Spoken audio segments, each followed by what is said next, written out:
Olá! No programa Por Brasília, a gente vai conversar com André Rosa. Ele é cientista político, ele entende muito bem desse âmbito político, principalmente do governo federal. A gente vai saber um pouco mais sobre as manifestações que houveram agora no mês de setembro, mais especificamente a do dia 7 de setembro.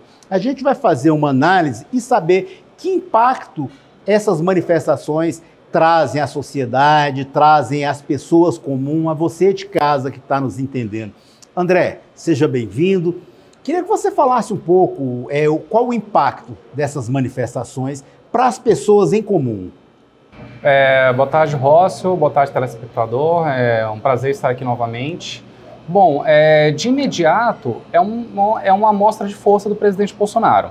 Uhum.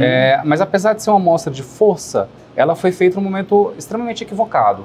Porque o presidente Bolsonaro, a estratégia foi justamente mostrar força para o Supremo Tribunal Federal e, de certa forma, acanhá-los perante a força da opinião pública. Entendo. Só que é preciso entender que é uma estratégia que saiu errada, porque os ministros do STF, primeiro que eles não são eleitos pelo povo. Então, tanto faz se a esplanada tem 200 mil, 1 milhão, não interfere no trabalho deles. É um trabalho totalmente diferenciado que eles não precisam, como os congressistas, como os prefeitos, como os governadores, precisam dessa opinião pública ao seu lado. Então, eu vejo, de uma maneira geral, as manifestações do 7 de setembro, primeiramente com viés de populismo e de uma estratégia amplamente equivocada por parte do presidente Bolsonaro.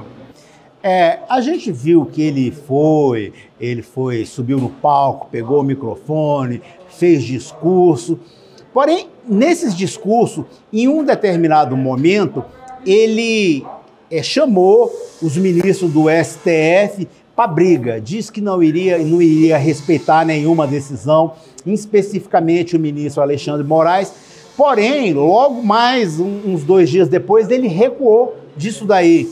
Chamou o presidente Temer para ajudá-lo a fazer uma manifestação, para tentar conversar com o ministro Alexandre Moraes. Isso daí não ficou controverso? Ele tentar mostrar força e no minuto seguinte ele mostrar que não tem essa força? Como eu disse, Rócio, foi uma estratégia amplamente equivocada. A prova disso foi justamente o Temer tentar apagar esse incêndio provocado pelo próprio governo federal. Então, desde o início, houve um erro estratégico. A segunda parte trazer o Michel Temer é a mesma coisa que no governo Lula ele trouxesse o FHC para tentar abarcar a crise do mensalão. Então, é algo totalmente impensável que aconteceu nos dias atuais. Primeiro, que é uma estratégia errada tentar mostrar força contra o STF em um período que não é eleitoral. Ou seja, utilizou o 7 de setembro, recurso público, para realizar medidas populistas para dar uma certa infraestrutura para o governo Bolsonaro. Só que essa infraestrutura ela não existe nesse momento. Tanto que o Bolsonaro percebeu que não era uma questão de medição de forças, já era uma questão de problema jurídico. Vários ministros, inclusive Aires Brito, já ofereceu que os atos, as palavras que foram disseminadas no 7 de setembro incorriam em crime de responsabilidade, passível de impeachment. Então, quais foram os desdobramentos disso? O presidente da Câmara, em um tom mais ameno, fez algumas ponderações. O Pacheco já mostrou ali que pretende algo mais eleitoreiro nas suas ponderações. Então, a gente percebe que, primeiro, a estratégia foi equivocada. Percebendo que a estratégia foi equivocada, houve outra estratégia equivocada. Primeiro, que não deveria vazar para ninguém que o presidente Temer estaria vindo para Brasília para redigir uma carta. Um avião. Segundo, mandar um avião foi de um erro estagiário.